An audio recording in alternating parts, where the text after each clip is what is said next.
Yo, what's going on, everybody? It's your boy Bolo, and we are here to debunk more MJ slander. Like I said, I am not here for it.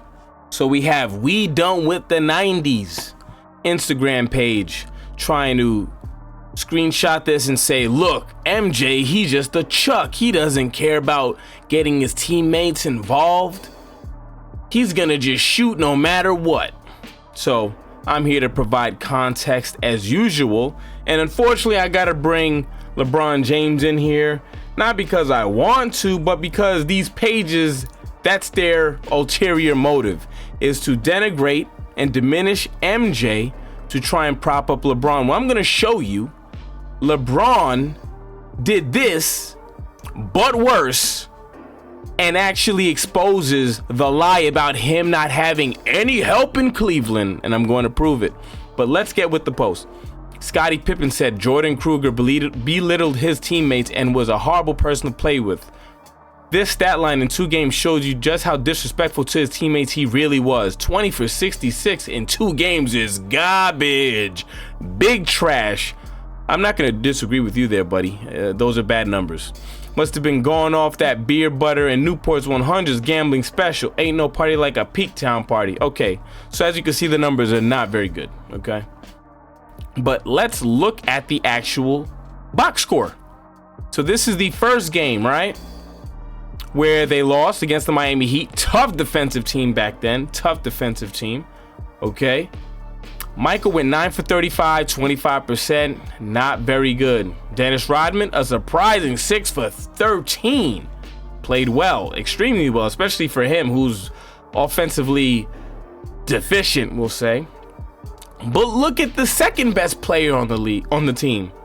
Scottie Pippen, 5 for 17, a measly 29%. 25-29, both suck. I don't think MJ would have been smart to defer to another guy shooting 29% over himself.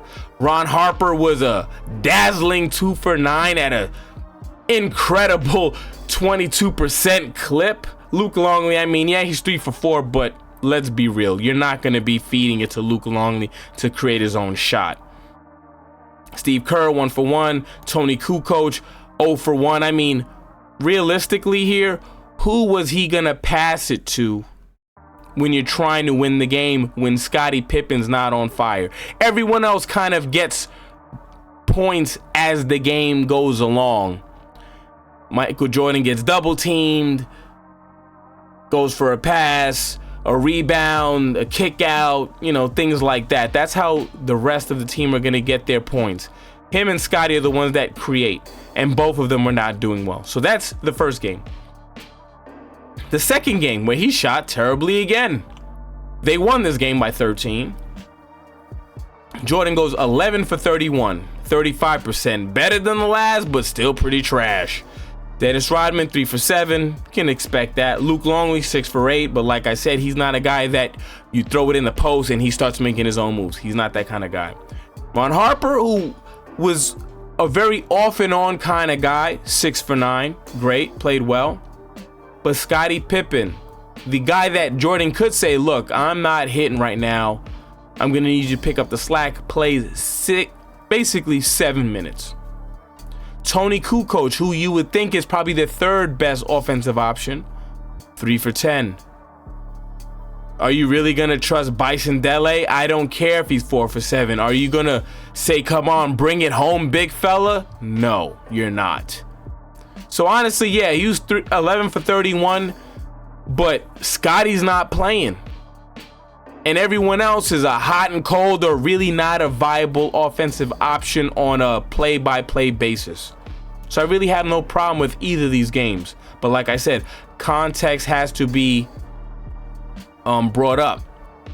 Because you're going to just see those two, and if you let them tell it, he was just chucking, everyone else was wide open and landing their shots or hitting their shots, and he just wasn't having it. Now we're going to go to LeBron James, 2008. Okay, this is game 1. They lose by 4. Let's look at LeBron's numbers. 2 for 18.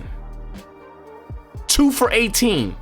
That's 11%. Big Z, 8 for 18, 44, respectable, not incredible, but respectable. Delonte, not well. Wally, not well. The whole team outside of Big Z, you know, who was a former All-Star, you know, whatever, played pretty crap. Game 2. Okay, so this was basically like Jordan's other game where most of his team wasn't playing well either, except Julius did outperform everyone that the Bulls had. Now this is the second game. Boston wins again by 16. LeBron 6 for 24, 25%. He doubled his 11% by, you know, more than doubled actually. Delonte not playing well. Wally not playing well. Big Z not playing well. Another abysmal shooting performance overall by the team. Kind of mirrors the first game by Michael Jordan as well, where it's like he's not hitting and neither of his team is. But here we go. This is where it gets a little funky. Game 3, the Cavs blow out Boston, right? Let's see. That must mean LeBron has been playing out of his mind, right? No, he was 5 for 16, 31%. Actually, on his team, he shot the lowest percentage out of the starting lineup. Wally Zerviak, 4 for 10, 40%. Not great, but still significantly better than LeBron. Delonte picks it up, 7 for 11, 63%. Ben Wallace, obviously you're not going to run the offense through him, but still 4 for 6, 66%. Big Z, 5 for 10, 50%. Joe Smith, 7 for 8, 87%. Sasa Pavlovich, everyone actually shot well this game, and they actually blow out Boston. So even though he played like dumpster juice, they won, which proves he actually did have help. And then this is game 4. We're going to check right here. My bad, right here. Game 4. They win again by 11 points. This one, LeBron had to have played out of his mind, right? For them to tie it up 2-2 against the vaunted Boston Celtics. 7 for 20, 35%. They still win. Wally Zerviak, 6 for 11. Big Z didn't shoot well. Delonte didn't shoot well. Daniel Gibson, 5 for 9. Anderson Varejao, 6 for 10. Joe Smith, 4 for 6. So, which one is it?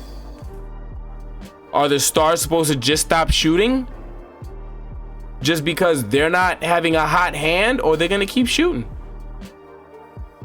Even though he went 7 for 20, I have no problem with LeBron going 7 for 20 this game. He's the top dog. The team lives and dies with, you know, with him. If they lose, it's because of him. If they win, it's because of him. And you can't expect LeBron James or Michael Jordan to shoot 15 times in a game. Not in a playoff game. Okay, so I just wanted to basically show that, look, Michael Jordan, did he shoot a lot and not well? Absolutely. Did he have to? Absolutely.